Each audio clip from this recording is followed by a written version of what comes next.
Graça e paz, a gente está numa época em que nós vemos muitas celebridades papistas aí arrotando o quê? Arrotando que se você quer ser verdadeiramente um conservador, você tem que ser da igreja papista. Se você não for da igreja papista, você não é um conservador, porque conservador só papista. E aí eles vêm com uma estratégia que é muito manjada já em meio aos papistas. O que eles fazem? Eles primeiro dão uma carteirada falando que a igreja deles vem da igreja de Cristo. Aí eles mentem dizendo que é a única igreja que descende realmente dos apóstolos. Não, Roma foi mais uma e não a única. Bom, mas nós vamos falar sobre isso depois. Então, primeiro eles vêm com a carteirada, falam de toda tradição, de toda linhagem da Igreja Católica, que é uma igreja muito antiga, da Igreja Papista. E aí eles vêm com termos técnicos, com termos complexos, muitas vezes até usam latim. Para quê? Para te confundir. Então você vai ver, nossa, mas que sistema coeso, que sistema grandioso, estou no lugar errado, vou lá. E aí a pessoa cai na arapuca papista, tá? Eles usam o falar difícil e uma tradição que não vem ao caso, porque se você tá errado, você é, não importa a idade que você tenha, tanto que você vê, né? Eu costumo brincar, quando você é novo, é jovem, se torna socialista, mas aí você fica mais velho e você vê quanto o socialismo é mortal, você tá certo. Agora tem aquela exceção que é o cara que desde novo até velho continua socialista, aí é mau caratismo mesmo, né? Falha de caráter mesmo. Então, queridos, o que acontece com os papistas? Eles vão utilizar questões complexas para dar um ar de intelectualidade, de academicismo, para te enrolar e te enganar. E eles conseguem, infelizmente, enganar muitos dos nossos irmãos com isso. O primeiro exemplo que a gente tem em questão é a questão de que o magistério da igreja e a tradição têm o mesmo peso da Bíblia Sagrada. Só que, embora a gente saiba que na prática, o magistério e a tradição, o quê? Na prática papista, tem um peso muito maior.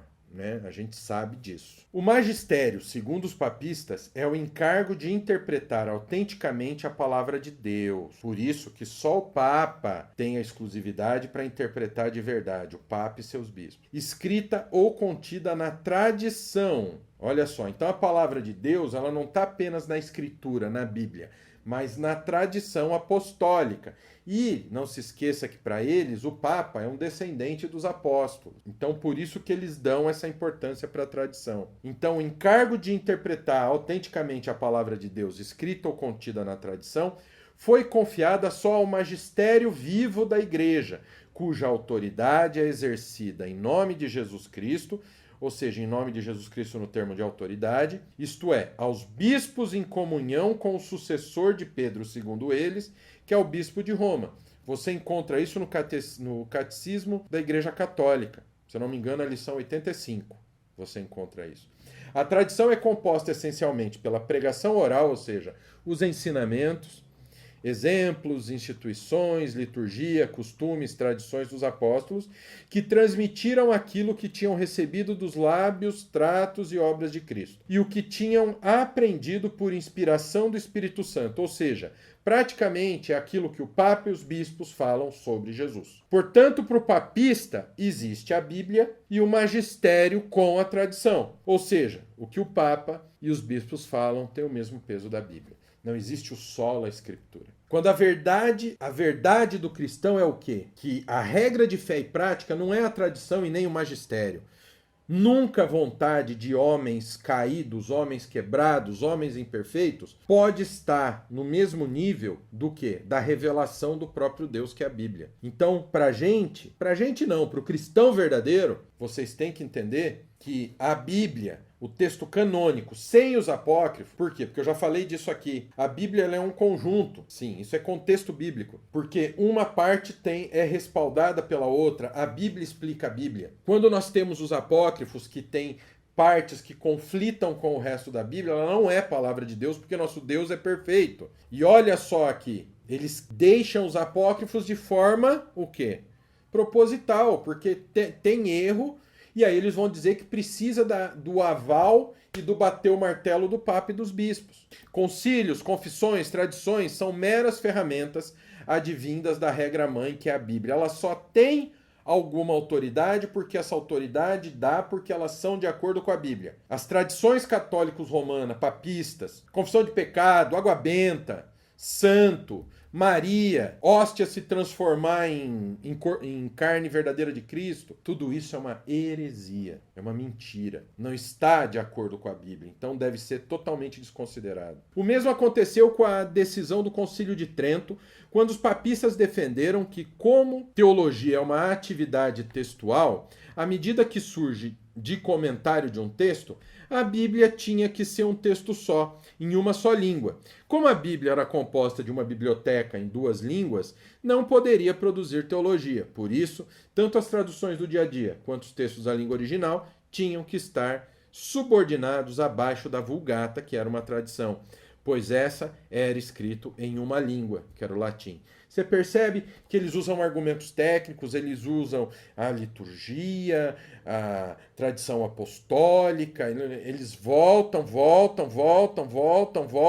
mas na realidade é um discurso vazio. A Vulgata não teria problema nenhum em usar a Vulgata, desde que você declarasse que os originais em hebraico e em grego são a verdadeira autoridade. Mas eles não faziam isso, a autoridade era a Vulgata, e o texto grego e hebraico só poderiam ser aceitos se tivessem a ver com a Vulgata. A Vulgata era o tirateima. Aí que está o erro. Parece loucura? Segundo eles, o texto verdadeiro não era os originais em grego e hebraico, mas o texto da Vulgata, que eles traduziram para o latim. Eles não falam para você que a Bíblia, na realidade, não é um texto só. A Bíblia é uma biblioteca de vários livros em uma harmonia perfeita entre eles, e isso se transforma também numa testemunha de como esse livro é magnífico, como essa biblioteca é magnífica. A Bíblia, ela é composta de livros, é composta de cartas, ela tem livros poéticos, ela tem livros que tratam de história, ela tem livros doutrinários, ela tem evangelhos. Eu sigo a Biblioteca Real de Londres, eles têm lá também cartas,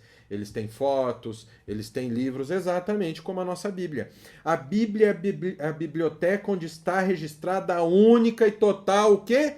Revelação de Deus. Isso é a Bíblia. Outra lorota é o que eu falei antes. Não, a Igreja de Roma é a única igreja que vem lá de trás dos apóstolos. Primeiro, na época de Atos, se você vê que Roma é uma nota de rodapé. Você vê Antioquia, você vê várias outras cidades, várias outras igrejas se sobressaindo. Como se sobressaíram? Por quê?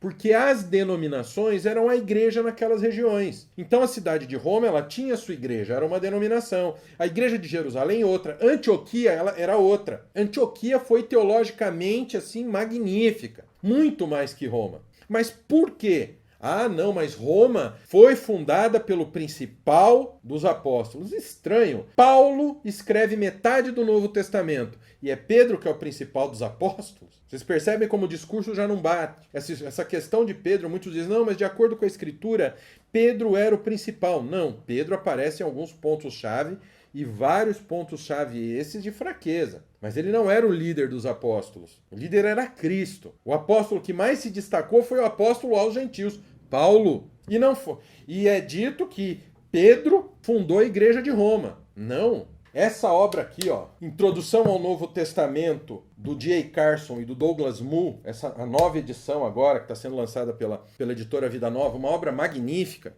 Ela explica, quando você vai ler sobre a Carta de Romanos, de onde vem a Igreja de Roma. A Igreja de Roma vem de homens que estavam lá em Jerusalém no momento do Pentecoste e pegaram aquele ensinamento do quê? Do sermão de Pedro, levaram isso para Roma. E eles fundaram a igreja lá em Roma. Não foi nem Pedro nem Paulo que fundou a igreja de Roma. Então, isso é uma falácia. Agora, não quer dizer que a igreja de Roma não vem da igreja antiga, da igreja dos apóstolos. Vem sim, como Antioquia, como várias outras igrejas. O problema não é de onde vem determinada igreja. Você não pode ficar escutando essa ideia do papista falando para você que a igreja de Roma é a única igreja.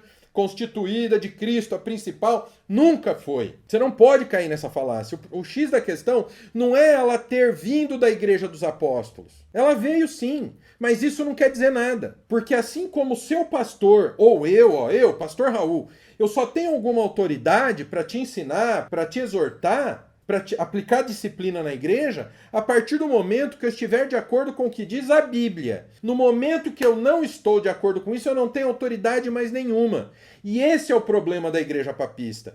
Eles vieram da igreja, lá daqueles homens tementes a Deus, que conheceram, que escutaram a pregação de Pedro, lá em Jerusalém. Esses homens foram para a Itália, foram para Roma, fundaram uma igreja realmente cristã, que foi endereço da carta de Paulo aos Romanos, que Paulo disse que visitaria. Sim, eles foram tudo isso. Só que chegou um determinado ponto que, em vez deles continuarem vivendo de acordo com a palavra de Deus, de acordo com o evangelho, eles resolveram apostatar, resolveram orar para mortos, resolveram transformar a igreja de Cristo em uma Babilônia. Preferiram se prostituir com o Império Romano. E nesse momento, a Igreja de Roma deixou de ser uma das igrejas verdadeiras de Jesus Cristo, uma das denominações verdadeiramente cristãs, e se transformou em uma seita. Então é isso que você precisa entender. Quando o papista falar para você, não, mas a Igreja de Roma vem dos apóstolos, amém, como Antioquia, como várias outras, ela vem no mesmo patamar. É que as outras igrejas não apostataram, Roma apostatou.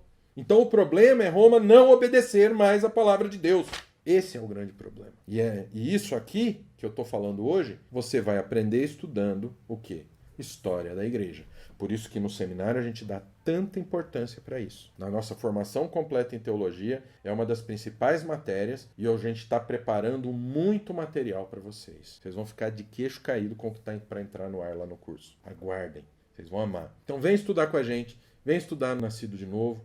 Estou aqui de braços abertos te esperando, lá na área do aluno. Vem estudar, vem ter aula comigo, que eu tenho certeza que você vai amar. Link está aqui na descrição ou no QR Code aqui na tela. Vão abrir todos os links com todos os cursos do Nascido e principalmente a formação completa em teologia. Vem estudar com a gente. Deus abençoe. Até o próximo vídeo.